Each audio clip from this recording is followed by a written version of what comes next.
Praise the lord. ಕರ್ತನ ನಾಮಕ್ಕೆ ಸ್ತೋತ್ರ ಉಂಟಾಗಲ್ಪಡಲಿ. ಪ್ರೀತಿ ಉಳಿದೇವ ಜನರೇ, ಯೇಸು ಕ್ರಿಸ್ತನ ಹೆಸರಿನಲ್ಲಿ ನಾನು ನಿಮ್ಮನ್ನು ವಂದಿಸುತ್ತೇನೆ.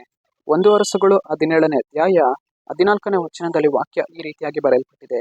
ನಾನು ಈ ದೇಶಕ್ಕೆ ಮಳೆಯನ್ನು ಕಳುಹಿಸುವವರೆಗೂ ನಿನ್ನ ಮಡಿಕೆಯಲ್ಲಿ ಹಿಟ್ಟು ತೀರುವುದಿಲ್ಲ, ಮಗೆಯಲ್ಲಿ ಎಣ್ಣೆಯು ಮುಗಿದು ಹೋಗುವುದಿಲ್ಲ ಎಂದು ವಚನ ಬರೆಯಲ್ಪಟ್ಟಿದೆ. ಅಂದರೆ ಪ್ರೀತಿ ಉಳಿದೇವ ಜನರೇ, ಕರ್ತನ ಆತ್ಮನು ಈತನ ವಾಗ್ದಾನದ ಮೂಲಕ ನಮ್ಮನ್ನು ಏನ್ ಮಾಡುವವರಾಗಿದ್ದಾರೆ, ಬಲಪಡಿಸುವವರಾಗಿದ್ದಾರೆ. ನಿನ್ನ ಮನೆಯಲ್ಲಿರುವಂತಹ, ನಿನ್ನ ಮೊಗೆಯಲ್ಲಿರುವಂತಹ ಎಣ್ಣೆಯು ಏನ್ ಮಾಡುವುದಿಲ್ಲ, ತೀರಿ ಹೋಗುವುದಿಲ್ಲ.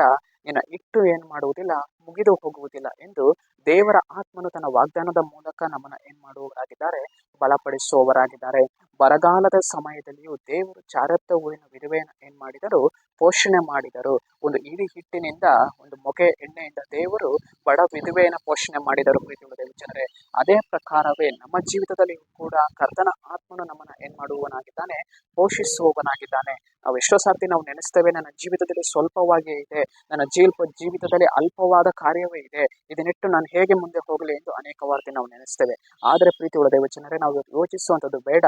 ನಮ್ಮಲ್ಲಿ ಇರುವಂತಹ ಸ್ವಲ್ಪವಾದ ಕಾರ್ಯದಿಂದಲೇ ಕರ್ತನು ನಮ್ಮನ್ನ ಜೀವಮಾನವೆಲ್ಲ ನಮ್ಮನ್ನ ದೇವರು ಏನ್ ಮಾಡುವವರಾಗಿದ್ದಾರೆ, ಪೋಷಿಸುವವರಾಗಿದ್ದಾರೆ. ಸರಿ, ನಾವು ಪ್ರಾರ್ಥಿಸಿಕೊಳ್ಳೋಣ. ಅಪ್ಪ ಕರ್ತನೆ, ನಿಮ್ಗೆ ಸ್ತೋತ್ರ ಸ್ವಾಮಿ.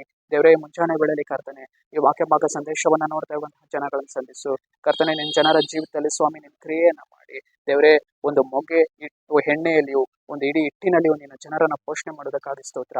ನಜರೇತಿನ ಯೇಸುವಿನ ನಾಮದಲ್ಲಿ ತಂದೆಯೇ, ಆಮೆನ್.